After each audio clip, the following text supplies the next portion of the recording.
ቴፑን አውጥቼ ከሰጠሁት በኋላ ወንበዴዎች ናቅፋ ላይ መሽገው ከመቆየት ሌላ ምርጫ የላቸውም ያለውን ግን አሁንም አላመንኩበትም ብዬ ጥርጣሬን ገለጽኩለት። ለምን አላመንክበትም? ሰው በራሱ ላይ እልቂት ይጋብዛል። ታዲያ ምን ያደርጋሉ ብለህ ታስባለህ? እንጃ፣ ይሄ የወታደራዊ ኢንተለጀንስ ጉዳይ ነው። ብቻ ናቅፋ መሽገው እንደሚቆዩ መስለው በማወናበድ የወገን ጦር ወደዚያ ሲሄድ እነሱ ወደዚህ ቢመጡስ አልኩት። ሳቀብኝና የለም የናቅፋ ቤዝ ለህልውናቸው ያስፈልጋቸዋል። የጎሬላ ንቅናቄ አድጎ ወደ ኮንቬንሽናል አቋም ከተለወጠ በኋላ ተመልሶ ሊበታተን አይችልም። ወደ ዜሮ መመለስ ማለት ነው። ወደ ዜሮ ከተመለሰ በተናጠል ሊመቱ ይችላሉ። የለም ይሄ ጦርነት ለነሱም ሆነ ለኛ ወሳኝ ነው። ኡልፍ ቦታ ናቅፋ ትሆናለች ካለኝ በኋላ አይኖቹን እያሻሸ ፊያሜታ ጊላይን አግኝተህ ታውቃለህ ሲል ጠየቀኝ። ለምንድን ነው ሰው ሁሉ ስለሷ የሚጠይቀኝ? ከሷ ጋር ምንም የለኝም። አንድ ቀን ብቻ ነው ያየኋት። ከዚያን ቀን በኋላ በስልክ ነው እንጂ ፊት ለፊት ተገናኝተን አናውቅም በማለት ተናዘዝኩለት። ለምን እንድትገናኙ አታደርግም አለኝ። ለምን አደርጋለሁ እስቲ ንገረኝ። ቆንጆ ናት። ይሄ ራሱ በቂ ምክንያት አይሆንም? ገባኝ አልኩት። ምኑ? ከሷ የምትፈልገው ነገር ያለ ይመስለኛል ካልካውን እኔን ትተህ ለምን በራስ ልጆች አትጠቀምም? እሳት የላሱ ልጆች አሉ። እኔ ጋዜጠኛ ነኝ እንጂ ሰላይ አይደለሁም። ልምዱም የለኝም። ለወሬ የሚያሸት ጥሩ አፍንጫ ያለው ሰው ጥሩ ሰላይ ነው። በዚያ ላይ ደግሞ ጥሩ የአርበኝነት ስሜት ያለ ይመስለኛል። አርበኝነት ከዚህ ጋር ምን ግንኙነት አለው? ለአገሩ፣ ለአብዮቱ፣ በአጠቃላይ ለህዝብ ደህንነት የሚሰልል ሁሉ በአሁኑ ጊዜ አርበኛ ነው። ህዝብ ደህንነት እንደ ድሮ ጸረ ህዝብ አይደለም። ለማንኛውም ነገር አስብበት ብሎኝ ሊሄድ ሲል ለምንድን ነው ፊያሜታን በቅርብ እንዳውቃት የምትፈልገው አልኩት። በሷ አማካይነት ሌላ ሰው እንድትቀርብ ነው። ለምሳሌ እንደማን ያለ ሰው? ስዕላይ በራሂ ብሎኝ ሄደ። ሳልወድ ስለ ስዕላይ በራሂ ማሰብ ጀመርኩ። ድምጽ ሐፋሽ የተባለው የወንበዴዎች ሬዲዮ ጣቢያ ከሃዲ አድርባይ እያለ በየቀኑ ይወርድበታል። ግን ለምን? እነ ኢሳያስ አፈወርቂን ከመሰረቱ ጀምሮ ከሲአይኤ ጋር የጠበቀ ግንኙነት እንደነበራቸው ማጋለጡ ይሆን የቆጠቆጣቸው? አሁን ሳስበው የግንኙነቱ ይፋ መውጣት በአሁኑ ወቅት ለነሱ የሚበጅ እንጂ የሚከፋ መስሎ አልታየኝም። ከጉዳቱ ጥቅሙ ያመዝናል። አሜሪካ በኢትዮጵያ የደረሰባትን ጉዳት አትረሳም።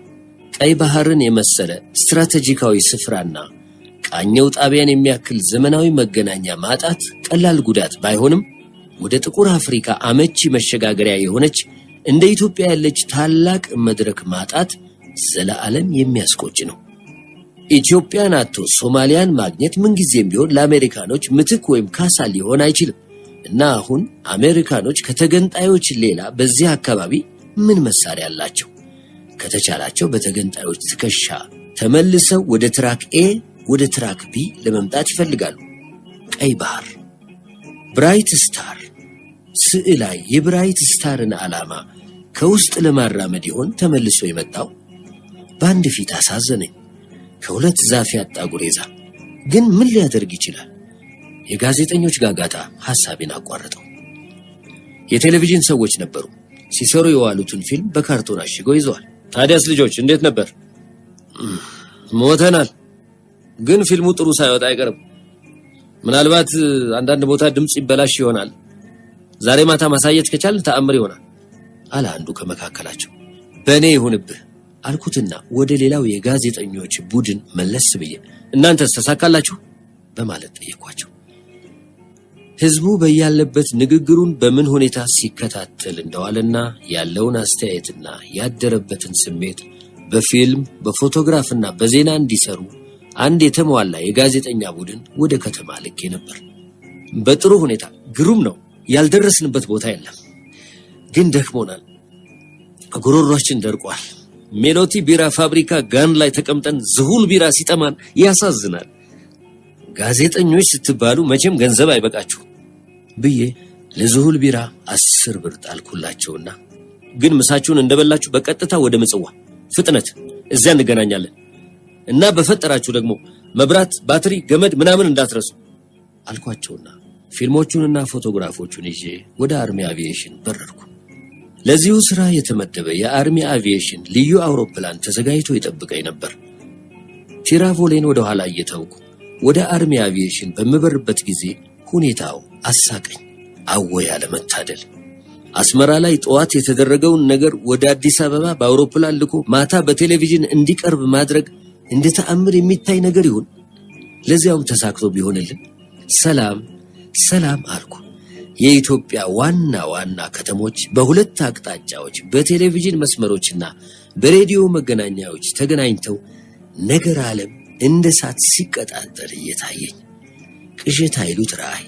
ሰላም ይምጣ ብቻ። የሚያሳዝነው ነገር ሚዲያዎችን ዞር ብሎ የሚያስታውስ የለም። የዳቦ ጉዳይ ይቀድማል።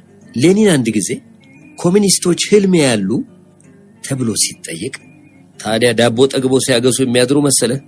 አዎ እናልማለን፣ እኛ የምናልመው የተሻለ ዓለም ነው በማለት የተናገረው ትዝ አለኝ። ዓለም ያለ ሚዲያ ምንድናት? እና ወደፊት ለችግራችን መፍትሄ የምንሻው በየትኛው መድረክ ላይ ይሆናል? በጦር ሜዳ ሆኖ መቅረት የለበትም። አለበለዚያ መኖር ምን ይጠቅማል? የመግባባት የሰላምና የድገት መሳሪያ ካልሆነ የሚዲያ ማወናበር ተጨምሮበት ይቀርና እንዲሁም ቢሆን ዓለም ተግባብቶ ለመኖር አልቻለም። ምስኪን ዓለም! እና ደግሞ የመሃን ልጅ ትመስል ምትክ የሌላት አንድ ራሷን አንድ ብቻዋን ናት። ሻለቃ ታደሰ ቆርቾ እንደ ድሮ በፈገግታ አልተቀበለኝም። ሰውነቱ ከሳ ብሏል። እንዲያውም ሲመለከቱት ስጋት ያለበት ሰው ይመስላል። ስራ በዝቶበት ይሆናል በማለት ቀዝቀዝ ስላለብኝ ቅር አላለኝም። የጦር አይሮፕላኖች፣ ሄሊኮፕተሮች፣ ትናንሽ አውሮፕላኖች በየደቂቃው ይነሳሉ፣ ይወርዳሉ። ሰውና ዕቃ ይጫንና ይወርዳል። አርሚ አቪዬሽን የእብድ ሰፈር መስሏል። የጦር አውሮፕላኖች፣ ሄሊኮፕተሮች፣ ትናንሽ አውሮፕላኖች በየደቂቃው ይነሳሉ፣ ይወርዳሉ። ሰውና ዕቃ ይጫንና ይወርዳል። አርሚ አቪዬሽን የእብድ ሰፈር መስሏል። ግን ሻለቃ ታደሰ አውሮፕላኖች ሲነሱና ሲያርፉ ማየት እንደ በፊቱ ደስ የሚለው አይመስልም። እንዲያውም አያያቸውም። ምን እንዲህ አዘገየ አለኝ። ቁጣ እንጂ ጥያቄ አልነበረም። ንግግሩ ትንሽ ዘግይቶ ስላለቀ ነው። አውሮፕላኗ ለዚሁ ስራ ብቻ አይደለም እንደ የተመደበችው፣ ይደርሳል አልኩት። ቢሆንስ አለኝ እንደገና በቁጣ። ይሄ ሰው ዛሬ ጤና የለውም እንዴ አልኩና በሆዴ እሺ ጓድ ሻለቃ፣ ነገሩ ከቁጥጥሬ ውጪ ሆኖብኝ ነው እንጂ አልዘገይም ነበር አልኩትና ፊልሞቹን ሰጠሁት።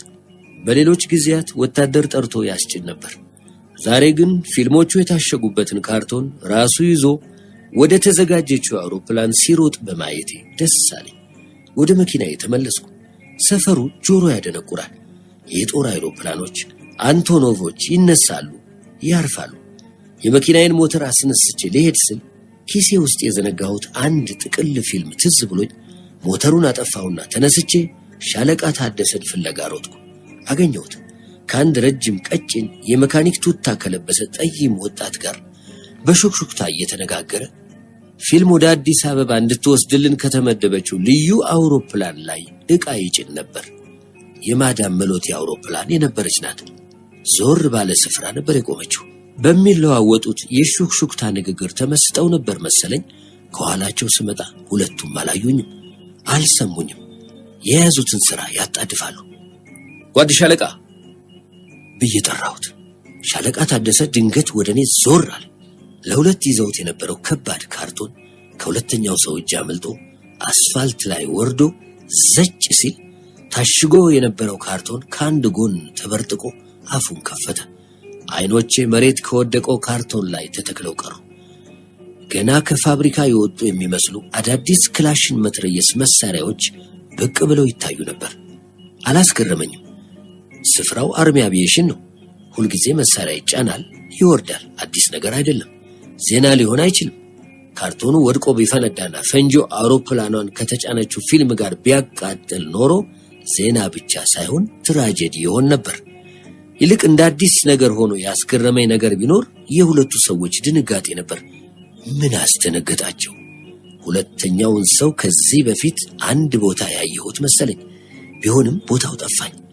ወጣቱ ሜካኒክ ቶሎ ብሎ ነፍስ በመግዛት ምንም ነገር እንዳልሆነ አስመስሎ ካርቱኑን በመሸፋፈን በሲባጎ ያስር ጀመር። ምንድነው አለኝ ሻለቃ ታደሰ በጎረና ድምፅ። ይህችን ፊልም ኪሴ ውስጥ ረስቼ ነው። የምን መዝረክረክ ነው? ለምን በፊት አታስብበትም ኖሯል አለኝና የፊልሟን ጥቅል ከእጄ ምንጭቅ አድርጎ ወሰዳት። ሁኔታው ደስ አላለኝም።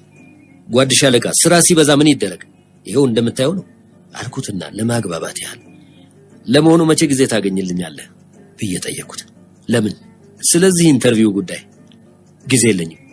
ይገባኛል፣ ስራ ይበዛብሃል። ቢሆንም ከሰሞኑ ጊዜ ታገኝልኛለህ ብዬ ተስፋ አድርጋለሁ። ጡረታ ከመውጣት በፊት አንተን ኢንተርቪው ማድረግ አለብኝ። ጥሩ ታሪክ ይወጣል፣ አስብበታለሁ አለኝ ሻለቃ ታደሰ። ሽበት በዝቶበታል። ባለፈው ሰሞን ሳየው ብዙ ሽበት አልነበረውም። ፊቱም ጠቁሯል። ሽበት ያልጨመረና ያልጠቆረ ማን አለ? የቀይ ኮከብ ዘመቻ ገና ብዙ ሰዎች ያሸብታል፣ ያጠቁራል፣ ያከሳል። እኔም ጥቂት ሽበት ሳላበቅል አልቀረሁም ከመሄዴ በፊት። በነገራችን ላይ ያው እንደተለመደው አዲስ አበባ አርሚ አቪዬሽን ሄደው ነው የኛ ሰዎች ፊልሙን የሚወስዱት? አይደለም፣ ቦሌ አለና ጀርባውን ሰጥቶኝ ሌላ ጥያቄ ከሌላ አሁን ስራ ይበዛብኛል ብሎ ነገረኝ። አባባሉ ከዚህ ጥፋ እንደማለት ያህል ነበር። እኔም ጊዜ አልነበረኝም። ሐሳቤ ወደ ምጽዋ ሄዶ ነበር።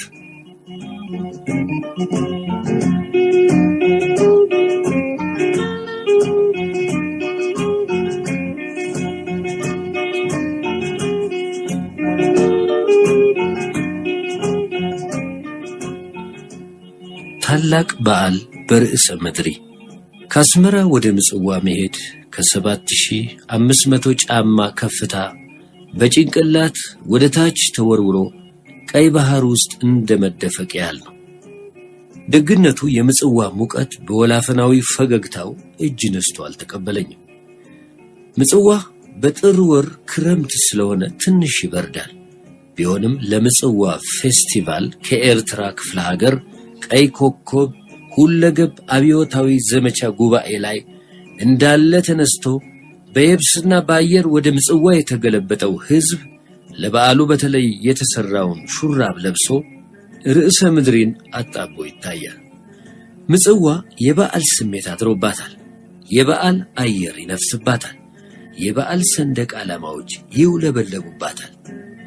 ጸጥ ብሎ የተነጠፈው ቀይ ባህር የምሽት ጀንበር ወርቃማ ጨረሮች ከላይ እየዘነቡ የሚሞሉት የቀለጠ ብር ፍሳሽ ሐይቅ መስሎ ተነጥፏል።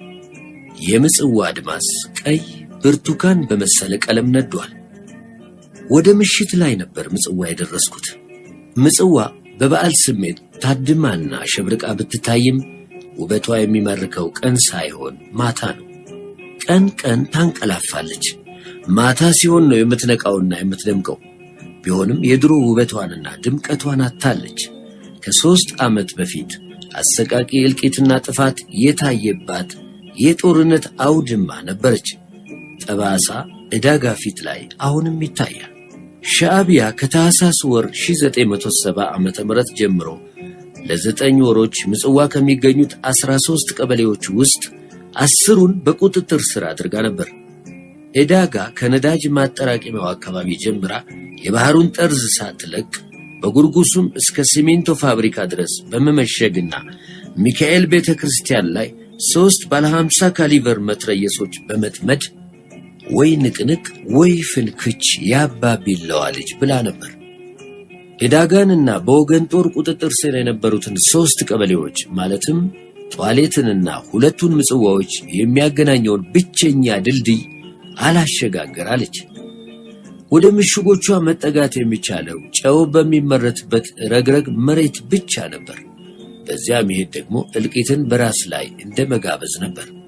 አብዮታዊው ነፃ አውጪ ሰራዊት ዕዳጋ ላይ የነበሩትን የሻዕቢያን ምሽጎች ሰባብሮ እንዴት ለመግባት እንደቻለ ወደ ኋላ መለስ ብዬ አሁን ባስበው በጣም ደነቀኝ። እጅግ የሚያስደንቅና በእውነትም ትንፋሽ የሚያስይዝ ወኔ የተመላበት ጀብዱ፣ ቆራጥነት የተሞላበት መስዋዕትነትና አኩሪ አብዮታዊ አርበኝነት የታየበት፣ ቀይ ሰው የጠቆረበት፣ ጥቁሩ ሰው የቀላበት፣ ሳንጃ ሲሞሻለቅ የሰው ልጅ አንገት ለአንገት ተናንቆ የተዋደቀበት አሰቃቂ ጦርነት ነበር። ራስን አሳልፎ ለሞት የመዳረግ ተልእኮ ነበር። ተልእኮ እንዲህ ነበር። የሻዕቢያ አመሻሸግና አሰላለፍ ሲጠና ቆይቶ እቅድ ወጣ። እቅዱን በማውጣት ላይ የተሳተፉት መኮንኖች ከዘመቻው አዳራሽ ለተወሰነ ጊዜ እንዳይወጡ ተደረገ። ሚስጥር እየባከነ አስቸግሮ ነበር። ያለ ዕድል ሆኖ አብዮታዊው ሰራዊት ከወገንም ከጠላትም ጋር ተመሳጥሮ ነበር የሚኖረው። ውጊያ እንደ ማታ ሊሆን ቀን ሰራዊቱ እንዲዝናና ተደረገ።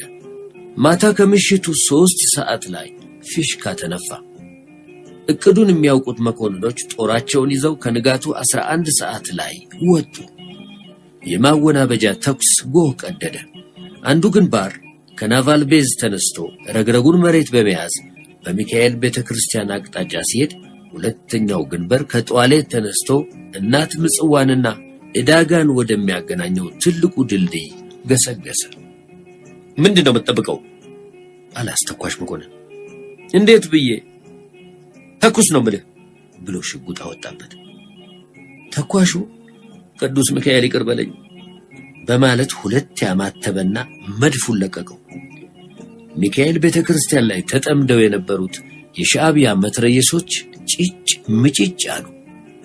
የወገን ጦር በሁለቱም ግንባር ሳንጃ ባፈሙዝ ብሎ የእጅ ቦምቡን እንደያዘ ከጠላት ምሽጎች ውስጥ እየዘለለ ይገባ ጀመር። ከቀኑ 5 ሰዓት ላይ የሻዕቢያ ምሽጎች እንዳሉ ተሰበሩ። የወንበዴ መንጋ ተረፈረፈ። የዕዳጋ ጦርነት ፍጻሜ ሆነ። ከወገን ጦር 6000 ሰዎች ይሰዋሉ ተብሎ ተገምቶ ነበር። በዕዳጋ ጦርነት የሞቱት 600 ሰዎች ብቻ ነበሩ። የሻዕቢያ ምርጥ ተዋጊዎች እንዳሉ ያለቁበት፣ ምሽግ የመመሸግ ጥበቧና ጀብደኝነቷ የታየበት ጦርነት ነበር። ዕዳጋ ከፎርቶ አጠገብ አሸዋ ውስጥ ተቀብረው የቆዩ 2 የሰው ጭንቅላት አጥንቶች አግኝቼ እየተመለከትኩ ሳስብ ነበር የቆየሁት። በመጨረሻ 2ቱን አጥንቶች አስተያየሁ። የትኛው ይሆን የቱ? አንዱን ከሌላው ለይቼ ለማወቅ አልቻልኩም። 2ቱም አንድ አይነት ቅርጽ ያላቸው የኢትዮጵያውያን ጭንቅላት አጥንቶች ነበሩ። 2ቱንም አጥንቶች ካገኘኋቸው ስፍራ መልሼ በጥንቃቄ አሸዋ ካለበስኳቸው በኋላ እያዘንኩ ወደ መኪናዬ ሲሄድ እንደ ንፋስ የሚበሩ ቶዮታ ክሩዘር መኪናዎች ወደ እኔ አቅጣጫ ሲመጡ አየሁና ቆም አልኩ። ጸጋዬ! ሰለሞን በትረ ነበር። እሱ ድንገት የመኪናውን ፍሬን ሲይዝ አይኖቼን ጨፈንኩ።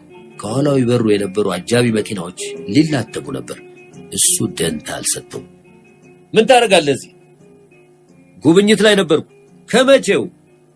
ንቅናቄ ሙያችን አንዱ አካል አይደል አልኩት። ግባ አለኝ። ወዴት? ጉርጉሱም ላይ የሚደረገውን ዝግጅት አይተን እንመለሳለን። ግባ። መኪናዬስ? ምንም አትሆንም። መንገዱም ከተማውም ተወጥሯል። ከአስመራ እስከ ምጽዋ ያለው መንገድ እንዴት እንደተወጠረ አላየህ? መኪናው ላይ ወጥቼ ተሳፈሩ። ፒፓ ባፉ ይዟል። መኪናው በአንድ አፍታ ተነስታ መብረር ጀመረች።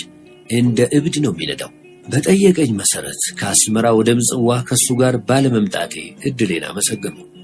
በነፋሲት፣ በእምባቲካላ፣ በጊንዳ፣ በደንጎሎና በዶጋሊ ገደላ ገደል ጠርዞች ላይ እንደዚህ እየበረረ ቢያመጣ ይኖሮ ይሄኔ ቢያንስ 2 ኪሎ ክብደት ቀንሼ ነበር። የምጽዋ መንገድ እንኳን በረውበት እንዲሁም ሲያዩት የራስ ጠጉር ተነስቶ እስኪቆም ድረስ ያስፈራል። የጧቱ ስራ እንዴት ተሳካለህ አለኝ። ጥሩ ነበር። ኢትዮጵያ ጆሮ ብቻ ሆና ነበር። ተአምር ነው ብሎ ፒፓውን እንደደከሰ በጥርሶቹ መካከል በመነጋገር መኝታ አግኝተሃል ሲል ጠየቀኝ። አዎ እድሜ ላንተ ዳህላ ክፍል ተይዞልኛል፣ ግን ብዙ ሰዎች ክፍል አጥተው ሲያማርሩ አይቻለሁ። ፒፓውን ካፋ ወጣና ተዋቸው እባክህ፣ የፕሮቶኮል በሽታ ያለባቸው ሰዎች አሉ።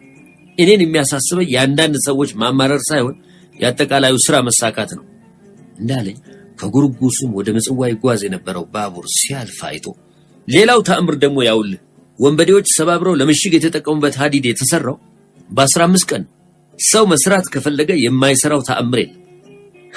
የላሊበላ ኪነት ቡድን ፈጣን ነው ባቡሩ ባቡሩ የሚለውን ዘፈን እየዘፈነ በሀዲዱ ላይ ሲጓዝ አይታይም? ይታየኛል። ታውቃለህ?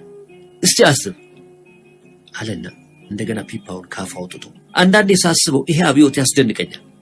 56,000 ተማሪዎችን በአንድ ጊዜ ለድገት በህብረት ዘመቻ ማሰለፍ፣ ታጠቅ ጦር ሰፈርን ከመቅጽበት ማቋቋም፣ 300,000 ሚሊሻ በጥቂት ወራት ውስጥ አሰልጥኖና አስታጥቆ ለውጊያ ብቁ ማድረግ፣ ይሄ ሁሉና አሁን ደግሞ ለቀይ ኮከብ ዘመቻ ጉባኤ በሺህ የሚቆጠሩ ሰዎችን ከመላ ኢትዮጵያ አሰባስቦ ጠዋት አስመራ ከሰዓት በኋላ ምጽዋ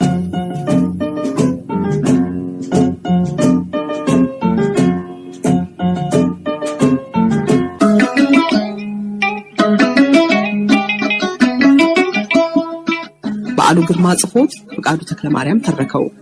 ኦሮማይ የምጽዋ ፌስቲቫል ኮሚቴ አባሎች መጥተው ከበውት ነበር። ተፈጥሯችን ሆኖ ባለስልጣን ከበብ አጅብ ተሽቀዳድሞ ግንባር ማስመታት እንወዳለን ልበል። ወዲያውኑ ማዕት ሰዎች መካከል ገብቶ ጠፋብኝ። ጉርጉሱም ባህር ዳርቻ ውብ ነው። ማዕበል በማዕበል ላይ እየተደራረበ እያሶመሶመ እንደ ጋራ እየተናደ መጥቶ ለባህሩ ዳርቻ የሚሰግድ ይመስል ወደ ላይ ተነስቶ ተመልሶ ይወድቅና አሸዋውን አጥቦ ይመለሳል። ከመሃል ሀገር የመጡ ምናልባትም ባህር ምን እንደሚመስል በሕይወታቸው አይተው የማያውቁ የሚመስሉ ብዙ ሰዎች ወንዶችና ሴቶች የሰማይ ስባሪ መስሎ የተነጠፈውን የባህሩን ስፋት፣ የማዕበሎቹን ያነሳስና ያወዳደቅ ተፈጥሯዊ ስልት ጨዋታ ዝም ብለው አፋቸውን ከፍተው በአድናቆት ይመለከታሉ። ከባህሩ ወለል ጉብታ ላይ ወጥታ የተንሳፈፈች የምትመስል መርከብ ከአድማሱ ጥግ ቆማ ከሩቅ ትታያለች። የኤሌክትሪክ ብርሃን ጨረሮች ባህሩ ላይ እየተንጸባረቁ ልዩ ልዩ ጥላዎች በመፍጠር የቀለማት ትርኢት ማሳየት ጀምረዋል። በብዙ መቶ የሚቆጠሩ እንግዶች ከየድንኳኖቻቸው ወጥተው ባህር ዳርቻው ላይ ፈሰው ይታያሉ። የባህር ዳርቻው የልዩ ልዩ ብሔረሰቦች አባላት፣ የሃይማኖት መሪዎችና የሕዝባውያን ድርጅቶች ተወካዮች አንድ ላይ ተሰብስበው የተገኙበት የድንኳን ከተማ ሆኗል። የምጽዋ ፌስቲቫል የሚከፈትበት ቀን ዋዜማ እንደመሆኑ አዲስ አበባ ከሚገኙ ቲያትር ቤቶችና ከልዩ ልዩ ክፍላተ ሀገር የመጡ የኪነት ጓዶች በየሰፈራቸው የሚያሰሙት ጡዑመ ሙዚቃ አየሩ ላይ እየተንጣለለ ይሰማል። ከባህሩ ላይ ይንሳፈፋል። ከማዕበሎቹ ጋር እየተላጋ ይወድቃል። ሰለሞን በትሩ አስጠራኝ። የት ነበርክ አለኝ። እየዞርኩ ስመለከት ነበር። ዝግጅቱ እንዴት ነው? ደስ አይልም ወይ? ጥሩ ነው፣ ደስ ይላል። አዎ፣ ነገ ጉርጉሱም ላይ መብላት፣ መጠጣት፣ መጨፈር ነው። ኢትዮጵያ ላለፉት 400 ዓመታት እዚህ ባህር በሯ ላይ ተደስታ አታውቅም። ቀይ ባህር ላይ ስትደማ ነው የኖረችው። በአንጻሩም ቀይ ባህር ለህልውናችን ምን ያህል አስፈላጊ እንደሆነ ሕይወታችን፣ ትንፋሻችን መሆኑን ማወቅ ይጠቅማል። እርግጠኛ ነኝ ከመሃል ሀገር ተጋብዘው ከመጡት ውስጥ ብዙዎቹ ቀይ ባህር የት እንደሆነና ምን እንደሚመስል አይተው አያውቁም። ለብዙዎቻችን ያስተሳሰብ አድማሳችን ከመንደራችን ከወንዛችን አልፎ አይደለም። እውነቴን ነው። የኢትዮጵያ ሕዝብ በሙሉ እዚህ መጥቶ ቀይ ባህርን ለመመልከት ቢችል እንዴት ደስ ባለኝ። የአባቶቹን ተጋድሎ ታሪክ በቀላሉ ይረዳ ነበር። የቀይ ኮከብ ዘመቻችንንም ትግል ዓላማ ይበልጥ ይገነዘብ ነበር በማለት ንግግር አደረገልኝ። ሰለሞን አንዴ መናገር ከጀመረ ሙሉ ንግግር አድርጎ ሳይጨርስ ንግግሩን አያቋርጥም። ከንግግሩ ትንሽ ማስታወሻ ወሰድኩለት። ቀይ ባህርንና የኢትዮጵያን ሕዝብ ህልውና በሚመለከት አንዳንድ ጥሩ ነጥቦች ነበሩት። ቀጠለና እነዚያ ትኩሎች ይታዩሃል አለኝ በጣቱ ወደ ትኩሎቹ እየጠቆመኝ። በተደረገው ዝግጅት ሁሉ እየተደሰተ ይመስላል። የምጽዋ ፌስቲቫል ኮሚቴ እንደ ንብ ሲሰራ ነበር የቀረበው። አንዳንዶቹ የኮሚቴው አባሎች ከድካምና ከስጋት የተነሳ ሰውነታቸው ሊፈርስ የደረሰ ይመስላሉ። አዎ ይታየኛል አልኩት። 2 ትላልቅ ትኩሎች ተሰርተው ነበር። በአይሮፕላን ሳር የተጫነላቸው ትኩሎች ናቸው አለኝ። ዝም አልኩ። በምን ኪሳራ አትለኝም አለኝ ወደ መኪናው እየሄደ። የቸኮለ ይመስላል። ሁሉ ጊዜ ይቸኩላል። መኪናዬ ጋር ደረሰኝና ተከተለኝ አለኝ። ወዴት ደግሞ? ወደ ካሌብ አዳራሽ የፎቶግራፍ ኤግዚቢሽን ዝግጅት ማየት እፈልጋለሁ። እዚያ ነበርኩ። አዳራሹ ውስጥ ማድረግ ያለብንን ዝግጅት ሁሉ አጠናቀናል። በበዓሉም ስፍራ አስፈላጊ ሁሉ ተደርጓል። ለነገ ተዘጋጅተናል። አሁን የሚያስፈልገኝ ነገር ቢኖር እረፍት ብቻ ነው አልኩት። የፌስቲቫሉ ጠቅላላ ፕሮግራም ደርሰዋል? አዎ፣ ዶጋሊ ላይ ነገ የሚደረገው ስርዓት በስንት ሰዓት እንደሆነ ግን አላውቅም።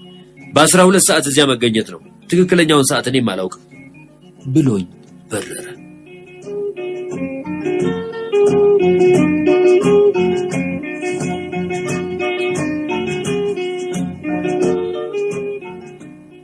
በጊዜ ለመተኛት አስቤ ነበር ወደ ሆቴሌ የተመለስኩት።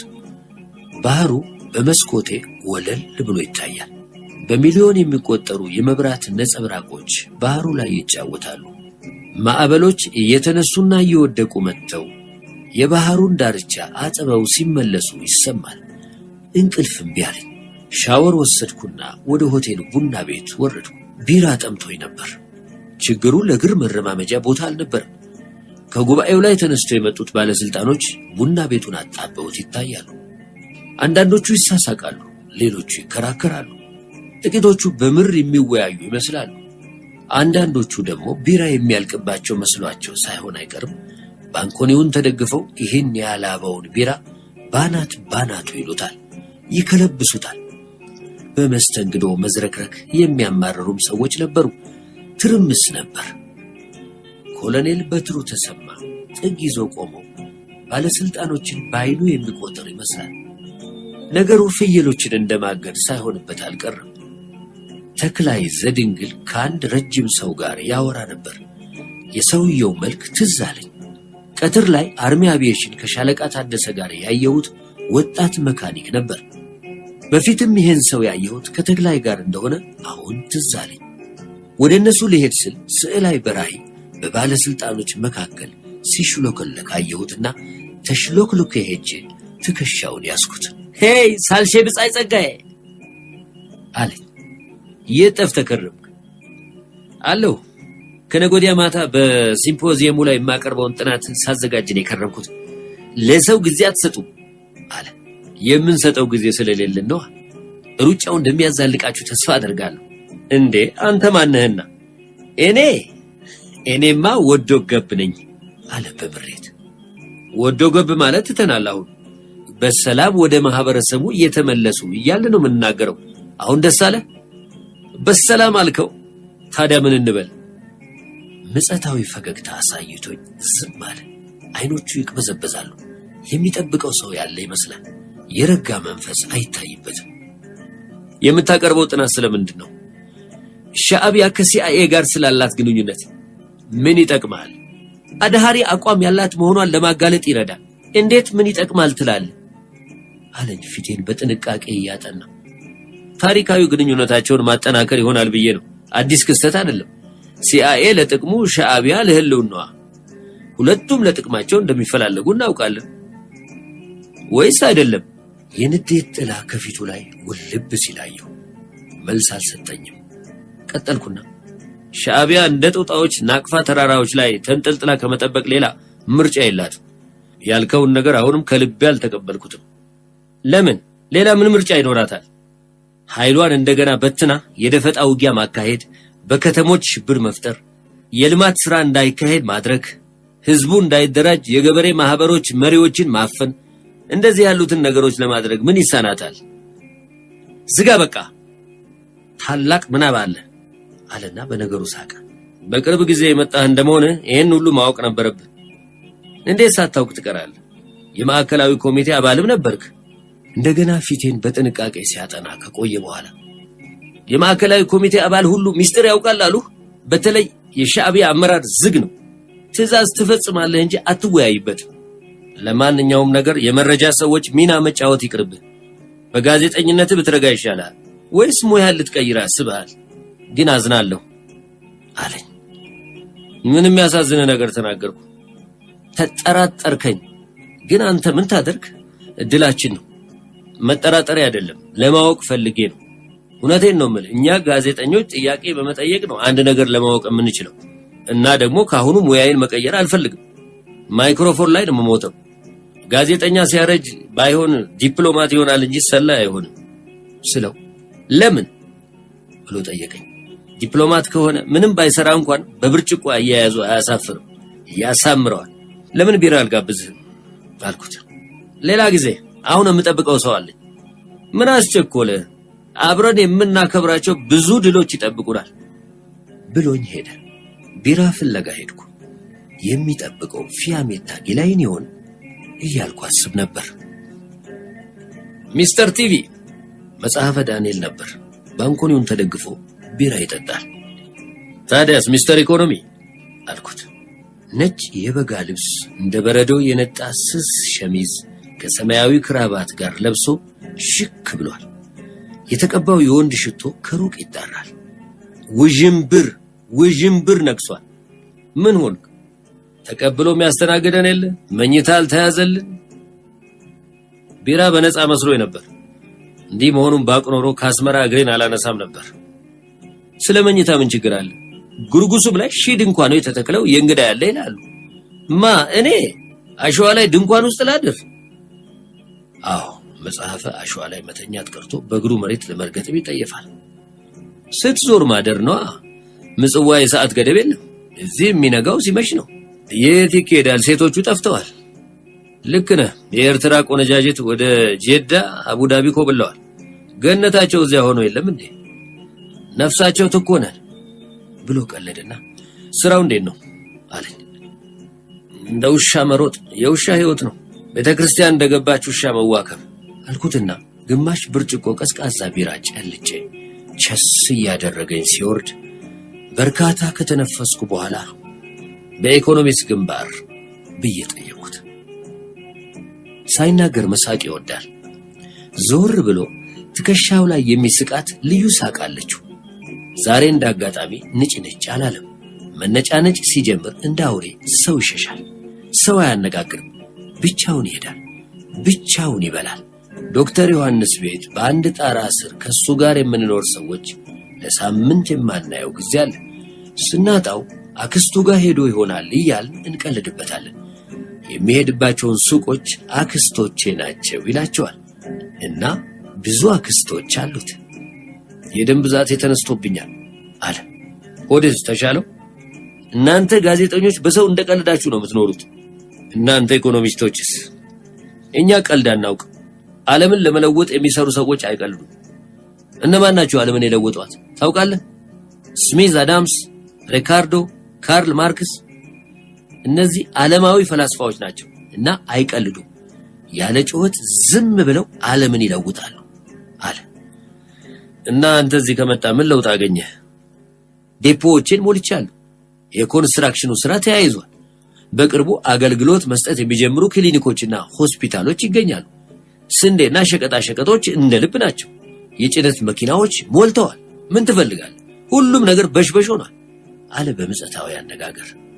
እድሜ ላንተ አልኩት። ወድጄ መሰለ እህሳ? ኧረ ይህ አይቻልም የሚል ቋንቋ የለም። ይቻላል ማለት ብቻ ነው። ማንኛውም አይቻልም፣ አያዋጣም የሚል ቃል የአዳሃሪዎች ቋንቋ እንደሆነ አድርገው የሚቆጥሩ ሰዎች አሉ። ግን ኢኮኖሚያችን እየደማ ነው። መድማቱን እንዲያቆም ምን ማድረግ አለብን ትላለህ? ዲፕሎማሲ ወዳጄ። ይሄ ዓለም በስጠኝና ልስጥ ፍልስፍና ነው የሚገዛው። እና ኢንቨስትመንት፣ ስራ መፍጠር፣ ሰርቶ በሰላም የመኖር እድል ከተፈጠረ ወንበዴዎች ዘላለማቸውን እየቀመሉ በረሃ ለመኖር የሚመርጡ ይመስላል። ወንበዴዎች ምን እያሉ መስፈን እንደጀመሩ ሰምተሃል? ምን አታ አምላክ አታ ፈጣሪ ወዲ ሰብዶ አበረ ሃይበሊ ካባይነናስ አይነጁ እንዶ ይፈሪ እያሉ መስፈን ጀምረዋል አሉ። ግራር ጥላ ስር ቁጭ ብለው ቅማል ከሰውነታቸው ላይ መልቀምን የሚመርጡ አይምሰል። እያንዳንዷን ቅማል ቅጭ አድርገው በገደሉ ቁጥር በልባቸው አገሬ ማሪኝ ሳይሉ አይቀሩ አለና ቢራ አዘዘ። እኔም የቀረችኝን ቢራ ጨለጥኩና ጦርነት የዲፕሎማሲ ፍጻሜ ቅጥያ ነው የምትሉት እናንተ ዲፕሎማቶች አይደላችሁም ወይ? አሁን ደምን የሚያደርቀው ደም ብቻ ነው ብየው ሌላ ቢራ ካዘዝኩ በኋላ የተቀሩት 5 ረጅም ሰዎች የት ሄዱ? ዶክተር ዮሐንስ ቤት አንድ ላይ የምንኖረው 7 ሰዎች 7 ረጅም ሰዎች የሚል ቅጽል ስም ወጥቶልናል። አልቤርጎቻው የሚኖሩት የቀይ ኮከብ ዘማቾች መቼም ለሰው የማያወጡት ስምና የማይፈጥሩት ቀልድ የለም። እንደ እውነቱ ከሆነ ረጅም የምንባል ሰዎች አይደለንም። ምናልባት ጥላዎቻችንን አይተው ይሆናል። መጽሐፈ መልስ ይሰጠኛል ብዬ አልነበረም የጠየቅኩት። የት እንደሚገኙ ጥሩ ግምት ነበረኝ። ሱስሎቭ ይሄኔ ተኝቶ እብድ የሚያክል የቲዮሪ መጽሐፍ ያገላብጣል። ሌላውም እንደ ልማዱ በጊዜ ሄዶ ተኝቶ ይሆናል። በጊዜ እንደ ዶሮ መስፈር ይወዳል። ሶስተኛው ከአዲስ አበባ ጋር ስልክ ይዞ ይሆናል። ሲጃራ አከታትሎ እያቀጣጠለ ከባለቤቱ ጋር በስልክ 1 ሰዓት ሳያወራ አይተኛም። ሲጃራ ለመተው በየቀኑ ይጥራል። ሲጃራ የሚያስጥል ነገር ይፈልጋል። ብልሃቱን ይጠይቃል። በቀን 2 ባኮኒ ያላ ያጤሳል። ጢሱን አይውጥም። ላፍ ላፍ ቡን ቡን ያደርገዋል። ሐቀኛና ቁም ነገረኛ ስለሆነ እናከብረዋለን። አጉል ቀልድ አይወድም። አራተኛው አጅሬ ያራዳ ልጅ ይሄኔ ተቋቁሎ ወጥቶ ቆንጆ ልጅ ፍለጋ ከተማውን በማሰስ ላይ ይገኛል። በኦሞ ተጥዶ የሚያድር ይመስላል ሲያዩት። አምስተኛው ከቢራ ሌላ ፍላጎት የለው። ይሄኔ ቢራን የፈጠረ አምላክ እያለ ቢራ ቢራ ይላል። ሁሉም እንደ ጠባያቸው በተግባር ተሰማርቶ ይሆናል በማለት መጽሐፈ ያልጠበቁትን መልስ ሰጠኝ። ምን ለማለት ፈልገህ ነው? የተፈጥሮ ግዴታ። አክስቶች? ለመሆኑ ስንት አክስቶች አሉ? ምን እንደተባለ ሰምተሃል? ምን ተባል? ቀይ ኮከቦች በናቅፋና በአስመራ ሴቶች ላይ ነው ለመዝመት የመጡት እንባላለን። ነገሩ አሳቀኝና ታዲያ ምን አለበት? ጦርነትና ፍቅር አይለያዩም። መጣንላቸው እንጂ አልመጣንባቸውም። ይግረምህና ብዙዎቹ የአስመራ ሴተላጤዎች ከትግሬ ወንድ ይልቅ ከመሃል ሀገር የመጣውን ይመርጣሉ ይባላል። የመሃል ሀገር ሰው እንደ ጣሊያን ሴት አክባሪ ነው የሚሉት ፈሊጥ አላቸው። በአንጻሩ የትግሬ ወንድ እንኳን የሚያውቃትን ቀርቶ የማያውቃትንም የኔ ነች ነበረች እያለ ማውራት ይወዳል እያሉ ይፈራሉ ብየው የጀመርኩትን ሐሳብ ጨርሼ ሳልነግረው ስዩም ሰረቀ ብርሃንና አሸብር እየተጣደፉ ወደ ባንኮኒው ሲመጡ አየኋቸውና ሰላምታ ሰጠኋቸው። ቢራ ልጋብዝ አለኝ ስዩም። ኩባንያ ማትረፍ ጀምሯል መሰለኝ አልኩት። አሳምሮ የአዲስ አበባ ሴቶች ለጌጥ ሟች እስከሆኑ ድረስ ምን ችግር ይኖራል አለና ቢራውን በአንድ ትንፋሽ ጨለጠው። የቸኮላችሁ ትመስላላችሁ። 2 ሬሳዎች በእጃችን ላይ ይገኛሉ። የምን ሬሳዎች? ኋላ እነግርሃለሁ ብሎኝ ሊሄድ ሲል ያስኩት። ሰው ወሬ ጀምሮልኝ ሲያቋርጥብኝ አልወድም።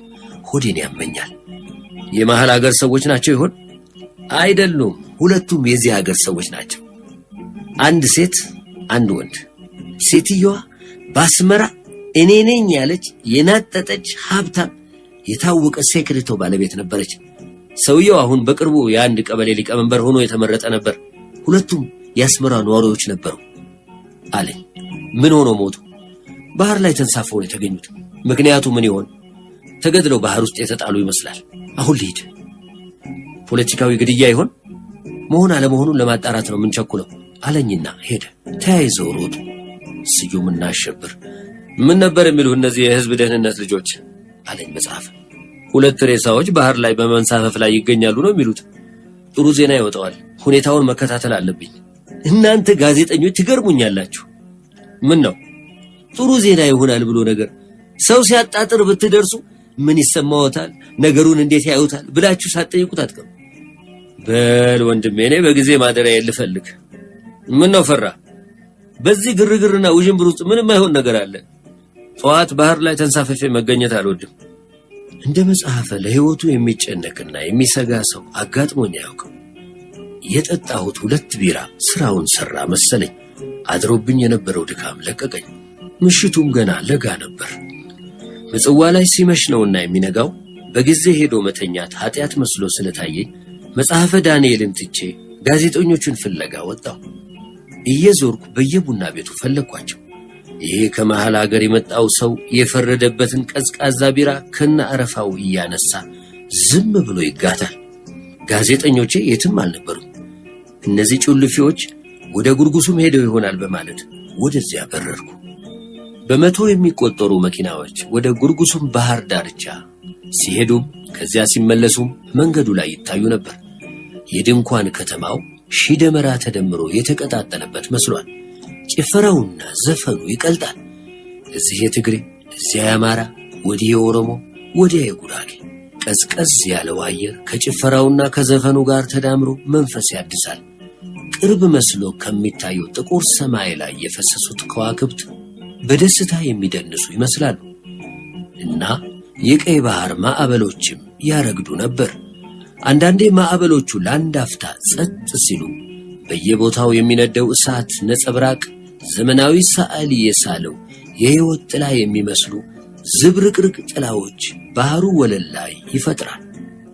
አሁን እንዲያው ከተፈጥሮ የበለጠ ስዕል የት ይኖራል እያልኩ የባህሩን ጠርዝ ይዤ እየተከስኩ ሳዘግም አንዲት ልጅ ብቻዋን ከአንድ ጠርብ ድንጋይ ላይ ቆማ ማዶ ሰማዩና ባህሩ የሚሳሳሙበትን አድማስ ስትመለከታየሁ። ባህሩ የቆመችበትን ድንጋይ እያጠበ ይመለሳል። ከባህር የሚመጣው ቀዝቃዛ አየር ጠጉሯን እያነሳ አየር ላይ ይነሰንሰው ነበር።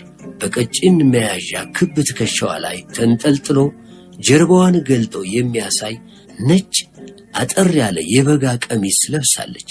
የባህርን አምላክ የምታመልክ ነጭ እርግብ መስላ ታየችኝ። ፎቶግራፍ ማንሻ ምን ነው በያዝኩ ኖሮ አልኩ። ከድንኳኖች መንደር የተተኮሰው ርችት ጥቁሩ ሰማይ ላይ ድንገት ሲፈነዳ በሺህ የሚቆጠሩ ልዩ ልዩ አበባዎች ጨለማው ላይ ረገፉ። ደንግጣ ዞር ስትል መልኳ ታየኝ። ከሩቅ ተወርውሮ የሚመጣው የኤሌክትሪክ ብርሃን ትንሽ ትንሽ ያሳያል። እሷ ትሆን ወይስ አይደለችም እያልኩ ተጠጋኋት።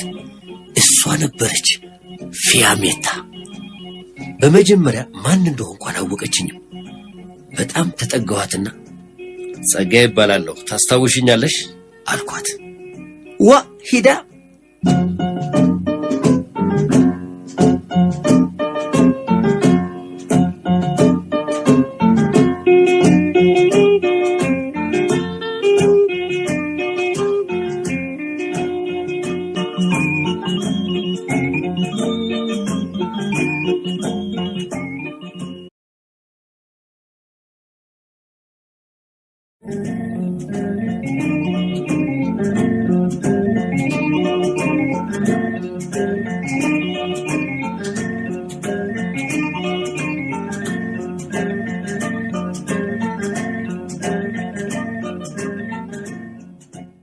አሁን እንዲያው ከተፈጥሮ የበለጠ ስዕል የት ይኖራል እያልኩ የባህሩን ጠርዝ ይዤ እየተከስኩ ሳዘግም አንዲት ልጅ ብቻዋን ከአንድ ጠርብ ድንጋይ ላይ ቆማ ማዶ ሰማዩና ባህሩ የሚሳሳሙበትን አድማስ ስትመለከታየሁ።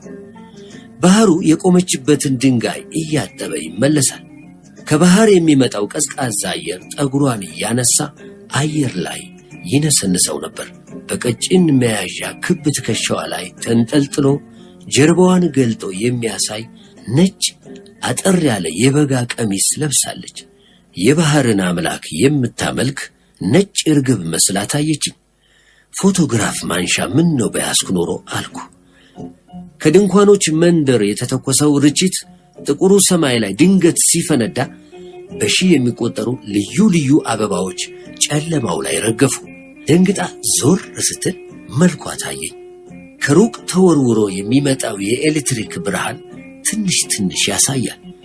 እሷ ትሆን ወይስ አይደለችም እያልኩ ተጠጋኋት። እሷ ነበረች፣ ፊያሜታ። በመጀመሪያ ማን እንደሆንኩ አላወቀችኝም። በጣም ተጠጋኋትና ጸጋዬ ይባላለሁ ታስታውሽኛለሽ አልኳት። ዋ ሂዳ ብቻሽን እዚህ ምን ታደርጊያለሽ? ብቻዬን አይደለሁ። ዞር ዞር አልኩ ሰው ፍለጋ። ማንም አልነበረም። ማን አለ አልኳት። ባህሩ ከባህር ጋር ሆኖ ማንም ሰው ብቻዬን ለማለት የሚችል አይመስለኝም። ባህር ሳይ ደስ ይለኛል፣ ደግሞ ማዝናለሁኝ። የባህር ስፋትና ጥልቀት ያጫውተኛል። ሌላ ጓደኛ ምን ያስፈልጋል? አባቴ ይሞት። በረዶ መሳይ ጥርሶቿ የልብ ቅርጽ ካላቸው ከንፈሮቿ መካከል ተፈልቅቀው ወጥተው ብቅ አሉ። ምናልባት ልክ ነሽ፣ ባህር ሕይወት ነው ካልኳት በኋላ ብዙ ጊዜ እዚህ ትመጫለሽ ብዬ ጠየኳት። ነፋስ አየር ላይ የሚነሰንሰውን ጠጉሯን ከፊቷ ላይ ወደ ኋላ አደረገችና አዎ በፊት ብዙ ጊዜ መጣ ነበር። ለመጨረሻ ጊዜ የመጣሁት ከ8 ዓመት በላይ ይሆናል። በስልክ ምጽዋ እንገናኝ ስትይኝ ቀልድሽን መስሎኝ ነበር። እንዳጋጣሚ ሆኖ ተገናኘን አልኩ፣ የባህሩን ስፋት በአይኔ እየተከተልኩ። ለምን ቀልዴን መሰለህ? እንጃ፣ ምናልባት ካነጋገርሽ ይሆናል። ኖ ቀልዴን አልነበረም። ቀይ ባህርን ማየት ናፍቆኝ ነበር። ፌስቲቫሉ ጥሩ አጋጣሚ ሆነልኝ። ብቻሽን ነው የመጣሽው? ኖ ከሰዎች ጋር ነው። ከስዕላይ ጋር? አው አለችና ሳቀች። ታዲያ እንዳንቺ ያለችን ቆንጆ ልጅ በዚህ ጨለማ ብቻዋን ለመልቀቅ ሆዱ እንዴት ቻለ? ጠጉሯን እየነሰነሰች ውሸቴ ነው አባቴ ይሙት። ቀጥታ መልስ መስጠት አይሆንልኝም፣ ግን ምን አይነት ሴት ነኝ? ጣፋጭ ዋሾ፣ አንተ ደግሞ ጣፋጭ ደደብ አለች። ሳኩኝ፣ ሳቀች፣ ተሳሳቅን። ታዲያስ የባህር አማልክት አልኳት። አማልክት ካልከኝ እስኪ ስገድልኝ አለች። ጸሎት እንደሚያደርስ ሰው እጆቼን አንድ ላይ አጣምሬ በአንድ ጉልበቴ ፊቷ ተንበረከኩ። ሳቀችና አባቴ ይሙት ያበደ ደደብነ በስነ ስርዓት አለች። ዋው በስነ ስርዓት አልኩ የሷን አነጋገር አስመስዬ። እኔ እንደሱ ነው ምለው አንተ? አባቴ ይሙት በስነ ስርዓት ደደብነ። የትኛው ሆቴል ነው ያረፍሽው? ዝም ብላ ቀረች። ድንገተኛ የሆነ የስሜት ለውጥ እንዳደረባት ተሰማኝ። ምን ነው የማይሆን ጥያቄ ጠየቅኩ አልኳት። ይህች ልጅ ሴት ነብር ሳትሆን አትቀርም እያልኩ በልቤ። ኖ እንሳ መኝታ ሊያስኩ። አይ አንቺ ጣፋጭ ዋሾ፣ አሁንስ አልታለልልሽም። አባቴ ይሙት እውነቴን ነው። አንተ የኋላ እውነትን ብናገር ላታምነኝ ነው እኮ። አመንኳት። እስካሁን ምን አቆየሽ? ወይስ እዚሁ ከባህር ዳርቻ ከናፈቅሽው ባህር አጠገብ ለማደር ፈልገሽ ይሆን? ክፍል ተይዞልኝ ነበር። ታዲያስ? እዚያ ለማደር አልፈለኩም። ምን ነው ጥሩ ክፍል አይደለም? ኖ ስለ ክፍሉ አይደለም። ታዲያ ምንድነው? ምክንያቱን ልትነግረኝ አልፈለገችም። ምክንያቱን ሳትነግረኝ በመቅረቷ ሆዴን ይበላኝ ጀመር። ቅርታዬ ስለተሰማት ነው መሰለኝ ቆይታ ምክንያቱን አጫወተች። ወደ ምጽዋ የመጣችው ፍቅረኞች የሆኑ አንድ ወንድና ሴት ባደረጉላት ግብዣ መሰረት ነበር። ሴትዮዋ በጣም የልብ ጓደኛዋ ናት። ምጽዋ እንደደረሱ ፍቅረኞቹ አንድ ክፍል ብቻ ይይዛሉ። እሷም ምናልባት ክፍል ውስጥ 2 አልጋዎች ይኖራሉ ብላ በማሰብ ዝም ትላለች። ክፍሉን ከፍተው ሲገቡ አንድ ትንሽ አልጋ ብቻ ነበረች። ጓደኛዋ ለሷ ቀደም ብሎ ክፍል ተይዞላት እንደቆየ ትነግራትና ወስዳ ክፍሉን ታሳያታለች። በሩ ክፍት ነበር። የወንድ ልብሶች ወንበር ላይ ተጥለው ይታያሉ። ፊያሜታ ትገርማለች። ቀጥላ የጓደኛዋን ዓላማ በመረዳቷ ትናደዳለች። ከንዴትም አልፋ እንባዋ ይመጣል። ክፍሉን የያዘው ሰው ከመሃል አገር የመጣ ከፍተኛ ስልጣን ላይ የሚገኝ የጓደኛዋ ቅርብ ዘመድ ነበር። ፊያሜታ በንዴት በራ ወደ ጉርጉሱን ትመጣለች እና የት እንደምታድር አታውቅም ነበር። አላሰበችበትም፣ አልተጨነቀችበትም፣ ደንታ አልነበራትም። ያገኘኋት ባህር ዳር ቆማ ከባህሩ ጋር እየተወያየች ጓደኛዋን ስትታዘብና ንዴቷን ስታስታመም ነበር። በመጨረሻ እኔ ምን መሰልኳት ባክህ? ለሽያጭ የሚቀርብ ከብት። አንዳንድ ሴቶች ያስገርሙኛል። አባቴ ይሙት የሰው ልክ አያውቁ። ከፈለኩ እኔ ወንድ አጣሁ። የምን ማቃጠር ነው እሱ? እኔ ከማልፈልገው ሰው ጋር አልሄድም። ሰውነቴን አልሸጣትም። እኔ ሸርሙጣ አይደለሁ በማለት ጠጉሯን እየነሰነሰች ንዴቷን ተነፈሰችልኝ። ምንም አይደለም። እንዲህ ያለው ነገር አንዳንዴ በጓደኞች መካከል ሊደርስ ይችላል። በጣም በቅርብ ስለምናውቃቸው ጓደኞቻችን አንዳንዴ እንሳሳታለን ብዬ ላጽናናት ሞከርኩ። ዘፈኑና ጭፈራው አሁንም እንደቀጠለ ነበር። እንዲያውም ከበፊቱ በጣም ደርቷል። በየቦታው እሳት ይንቦገቦጋል። እየዞርን ዘፈን ስንሰማና ጭፈራ ስንመለከት ቆየን። በየቦታው የነበረው የመፈቃቀርና የመተሳሰብ ስሜት ደስ ያሰኝ ነበር። ሳይታወቀን እኔና ፊያሜታ እጅ ለእጅ ተያይዘን ነበር የምንዞረው። ለተመለከተን ሰው ዛሬ ገና የተገናኘን ሳይሆን ለብዙ ጊዜ የምንተዋወቅ ፍቅረኞች ሳንመስለው አንቀርም። ጊዜው በጣም መሽቶ ነበር። ወደ ከተማ ተመለስን። ርዕሰ ምድሪ ነቅታለች። ሌና ሬስቶራንት ራት ጋበዝኳት። ለራት ያዘዝነው ምግብ ኮንሱሚ ዲ ብሮዶ፣ ቲቢ አንቢያንኮ፣ ቦሊቶ ኮን ማይኒስ ሳላታ ቫርዲና ፖኔዲ ስፖኛ ከቀዝቃዛ ቪኖ ቪያንኮ ቬርቶሊ ጋር ነበር። ቀለል ያለ በጣም ግሩም ምግብ ነበር። የፊያሜታ ምርጫ ነበር። ሲርበኝ ከመብላት በቀር ስለ ምግብ አይነት እምብዛም የማውቀው ነገር የለኝም። የወጥ ቤት ኪነትና የሆድ ሳይንስ መስክ አይደለም። ሙዚቃውም የሷ ምርጫ ነበር። ሴራ ሴራ የሚባለው በሙዚቃ መሳሪያዎች ብቻ የተቀነባበረ የድሮ ዘፈን ነበር። ብዙ ጊዜ የሰማሁት ዘፈን ቢሆንም ዛሬ ወደድኩት። የወደፊቱን ማን ያውቃል? ይሆናል፣ የማይሆን ደግሞ አይሆንም። የሌና ሆቴል ባለቤቶች እየመጡ ማንጂ ይሉናል። አንደኛው አንካሳ ነው። ሁለተኛው ጆሮ ደግፍ የያዘው ይመስላል። ፓፓያ የሚያክል እብጠት ጆሮ ግንዱ ላይ አለ። ብሉ ከማለት ሌላ ቋንቋ የሚያውቁ አይመስሉ። ለነሱ ምግብ ሁሉም ነገር ነው። ከራት በኋላ ወደ ርዕሰ ምድር እንሂድ አለችኝ። ለምን አልኳት። ከመተኛቴ በፊት ባህሩን እንደገና ማየት አለብኝ። የባህር ሙዚቃ መስማት ደስ ይለኛል አለች። ወደ ርዕሰ ምድር ተያይዘን ሄድን። ለመርከቦች ምልክት የሚሰጠውን ሰገነት አልፎ ጥቁሩ ባህር ላይ ብርሃን ይፈነጥቃል። አረፋ የሚመስሉ ማዕበሎች በጨለማ ውስጥ ከሩቅ እየተንከባለሉ መጥተው ጠረፉን በመሳም ተመልሰው ወደ ባህሩ ይወድቃሉ። ውብ የሆነ የተፈጥሮ ሙዚቃ ይሰማል። የባህር ሙዚቃ። አብ ከተማ ምጽዋ ጥቃ ደንደስ ባህሪ ትዝኢሉ ተዘኪሩኒ ዝህልፍክዋ ፍቅሪ ፀሐይ እራር በእዋን ምስይ ምስበለ እቲ ሙቀት ጠፊው ምድሪውን ዘሃለ የሐሰብ ነበርኩ ከድናፈቅ ጀሚሮ መሪር ሐዘን ኮነኒ ድሮ ኳ እኔኹ ንባኣተይ ቐቕረ ኣብ ከተማ ምጽዋ ጥቃ ደንደስ ባህሪ ትዝኢሉ ተዘኪሩኒ ዝህልፍክዋ ጻዕሪ ጥቃ ደንደስ ባህሪን በይኔ ኮፍአለ ሰፍርኡ ድምዋ ዩ ርእሲ ምድሪ ዝትባሃለ አርኪቡኒ ፍቅሪ እኔኹ አስጊለ ሐሳበይ ተበቲኑ አእምሮይ ሰለለ እዚ ኪብል ኸለኹ አዋልድ ሃገሬ አፍቂርክን አይትጥለም ተቃውበላ መሃረይ ሓደራ ከይርከብ ከምዚ ሐዘናተይ ከይተበሳጭኦም መታን ንመን ስያት ሃዋተይ ንኩላቶም ሃዋተይ። ውብ አይደለም አለች። ውብ ነው። ልቤ አብሯት ይዘፍናል። ባህሩ የፍቅር ሙዚቃ ነው የሚዘፍነው አይመስልም? አዎን፣ ባህር ጨው ነው። የሰው ስሜትም እኮ ጨው ነው የሚለው። ቀምሰሽዋል? ለምን አትስመኝም? ሳምኳት። የባህሩን ሙዚቃ ስናዳምጥ ቆየን። ወደ ሆቴል እንሂድ ብዬ አልጠየኳትም። ዝም ብዬ ወሰድኳት። ተኛን።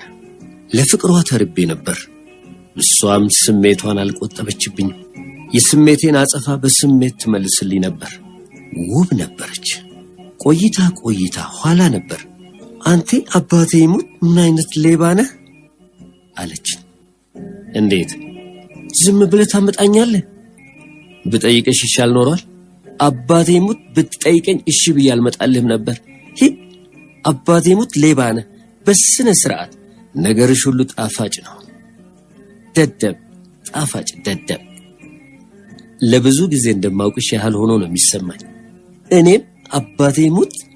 ለምንድነው ግን? ሞትና ፍቅር አንድ ቀን ነው ይባላል ወይስ አይደለም?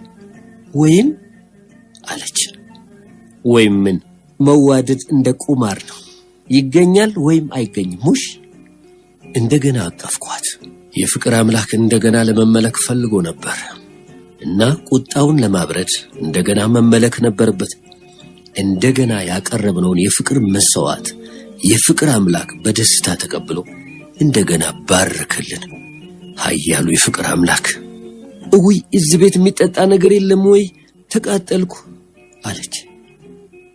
እኔም ቀዝቃዛ ነገር አስፈልጎኛል አልኳትና የሆነ ልብስ አንስቼ እንደ ነገሩ ከለበስኩ በኋላ ታች ቡና ቤት ወርጄ 2 ቢራና 1 ስፕራይት ይዤ ስመለስ ኮሎኔል በትሩ ሊፍቱ አጠገብ ያዘኝ። ሳጅሬ አለኝ ያስኳቸውን መጠጦች እየተመለከተ። እስካሁን አልተኛም እንዴ አልኩት እንደማፈር ብዬ። ከማን ጋር እንደሆንኩ የሚያውቅ መሆኑን የሆነ ነገር ነገረኝ። እንቅልፍ የማይዞርበት ሌት ነው። እናንተን ከመጠበቅ ፍየል ማገድ ይሻላል። ምን አጠፋን አልኩት ትቼው ቶሎ ለመሄድ እየፈለኩ። 2 ቢራና ስፕራይት ምን ያደርግልሃል አለኝ በጥርሱ ሳይሆን በአይኖቹ እየሳቀብኝ። ጠምቶኛል። እንደ አሚና ስለፈልፍ አይደለም እንዴ ሞሎ? ቢራ ከስፕራይት ጋር እወዳለሁ። ፊያሜታ እንዴት ናት? እንደ እግዚአብሔር የማታየው ነገር ከፀሐይ በታች የለም ማለት ነው። ደህና ናት ብዬው ሊሄድ ስል ገንዘብ ትፈልጋለህ ብሎ ጠየቀኝ። ሲያስፈልገኝ እነግርሃለሁ።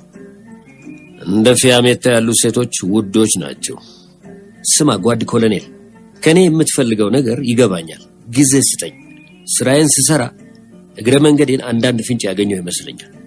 በእኔ ግምት የተሟላ ስዕል ያገኘው ሲመስለኝ ወይም እርግጠኛ ነኝ የምልበት ነገር ሳገኝ አመጣለሁ።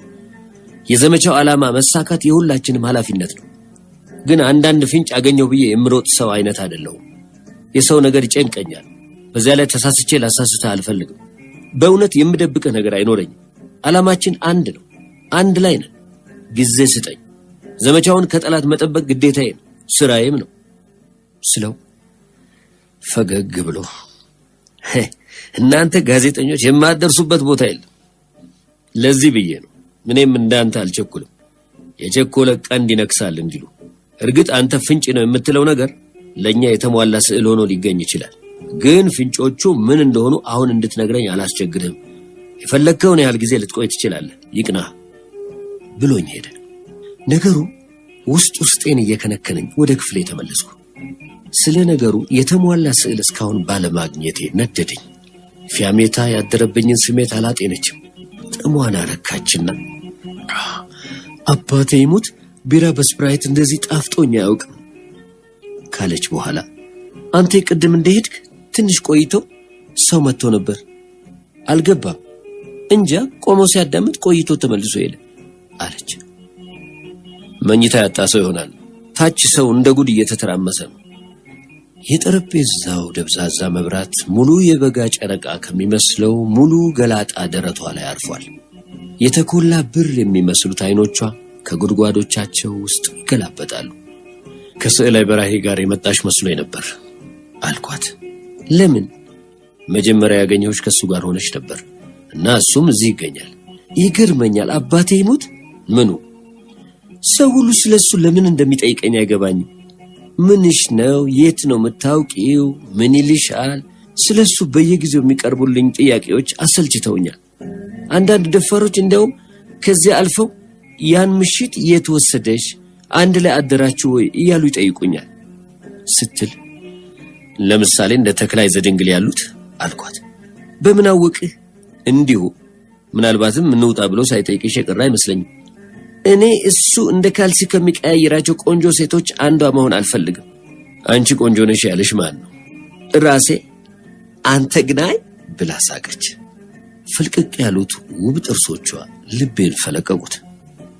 ቆንጆ ነሽ በእውነት ሰሜናዊት ጽብቅቲ፣ የቀይ ባህር እርግብ አልኳትና ቀጥዬ እና እውነት ያን ምሽት የት ሄዳችሁ? ዋ ቤቴ። የት እንሄዳለን? አንበሳ ሆቴል። እዚያ አደረ ማለት ነው። አንተ ግናይ ሴክሬቱ የማካሄድ መሰለ? ከእናት ከአባቴ ጋር ነው የምኖረው። ታዲያ የት አደረ? እንጃ። ግን ለምን ትጠይቀኛለህ? ወይስ ላንተ በቀላሉ ስለመጣሁልህ ሌላ ጊዜም እንዲሁ ርካሽ ሴት ናት ብለህ ገምተኸኝ ነው አለች ንዴትና ጸጸት በተቀላቀለበት ድምፅ። እውነት ፊያሜታ እመኝኝ፣ እንዲህ አይነት ግምት ኖሮኝ አይደለም አልኳትና ጉንጯን ሳምኳት። ገፈተረችኝና ታዲያስ አለች። ስዕላይ እሷ ቤት ነው ያደርኩት ይላል ሲሉ ሰምቼ ነው። ፍጹም ውሸት። እርግጥ መኪናውን ቤታችን ደጅ ጥሎ ሄዷል። የት ሄደ? እንጃ። በምን አውቃለሁ? ግን ሰው መጥቶ የጠየቀኝ እንደሆነ አለ ብለሽ ንገሪልኝ ብሎ ለምኖኝ ነበር። ይሄን ብቻ ነው ማውቀው። ስለሱ መጠየቅ ሰልችቶኛል አለች። አሁን ያልሽውን ለሌሎች ነግረሻል? ለምን እነግራቸዋለሁ? በግል ህይወቴ ምን ያገባቸዋል? ለምን ለኔ ነገርሽኝ? ደደብ። አባቴ ሙት ደደብ ነበር። በስነ ስርዓት እምነት ጥላብኝ ከሚስጥሯ እንድካፈል ልዩ ዕድልና መብት ስለሰጠችኝ አንጀት የገባች። የት አድሮ ይሆን? ስለ ስዕላይ ለማሰብ ጊዜና አቅም አልነበረኝም። እንደ ፊያሜታ ጊላይ ካለች ቆንጆ ልጅ ጋር ተኝቶ ማን ያስባል? ውበቷ አስክሮኝ ነበር። ሕይወት አንዳንዴ ለጋስ ናት። ሮማን ትዝ አለች። የጸደቀች ነፍሴ የተኮነነች ይመስል ማሪኝ ሮሜ አልኩ በልቤ። ነገ የሚጠብቀኝ ረጅም አድካሚ ቀን መጥቶ ፊቴ ድቅን አለ።